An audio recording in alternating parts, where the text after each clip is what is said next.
Joining us now is former Adjunct General, the Arizona National Guard and Arizona Senate candidate, Major General Michael McGuire. Mick, good to see you. Thanks so much for coming on. Thanks for having me, Sean. Absolutely. We keep hearing this. Weapons. They need weapons. And it was just yesterday that Admiral John Kirby, the Pentagon, saying they're doing exactly that. Let me play that for you.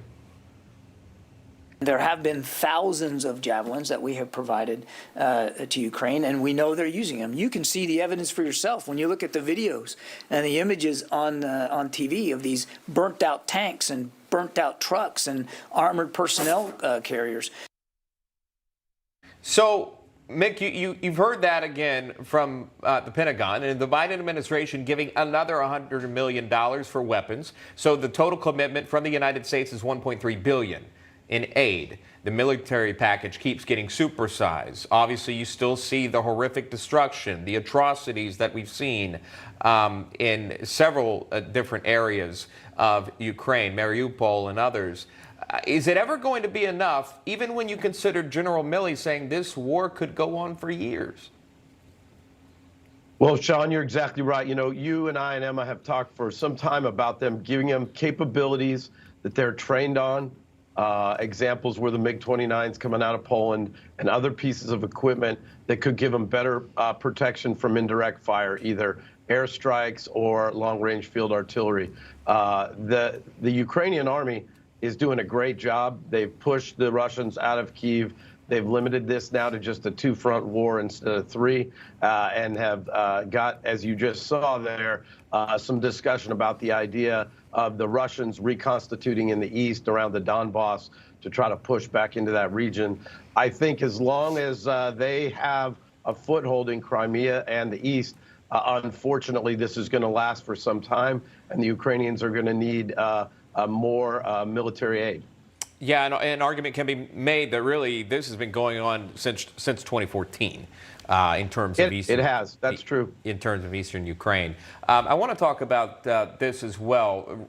Russian troops heading east. Yesterday, the Pentagon saying this, though. They do not believe Putin has imminent plans to attack Poland, a neighboring country there and a NATO member. But here's what former Ukrainian President Viktor Yushchenko said to Dick Morris on Stinchfield. This was last night on Newsmax. Watch this.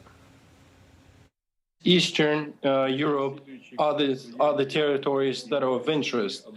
Putin gets very upset. He gets very aggressive when he thinks of territories like Litva, Latvia. Of course, he gets very aggressive when he sees Poland.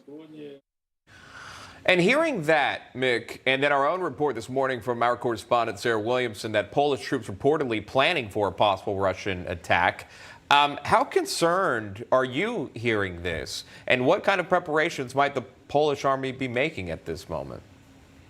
Well, you know, if you think back to about 2 months ago, we were talking about could there be an invasion into Kyiv, and there was and I was one that felt that he would just try to consolidate his gains in the Donbass and Crimea. So you never can be too sure. He is very unpredictable, Putin. I think the Polish army needs to be on high alert. I hope that's why I continue to say that we need Joe Biden and other people in the U.S. government, Blinken and the rest, but they've proven that they have limited leadership skills to try to bring some people to the table about a ceasefire in the east and south. Because if they don't get there, the Ukrainian people are going to continue to suffer. There's going to be food shortages because they're not getting food in the Ukraine. Putin will see this as an opportunity, and we need to bring him to the table quickly, Sean. Yeah. And you know, I saw your last segment there. That the fight about the laptop is, you know, an example of just the chaos that the Biden administration has brought into this country as well.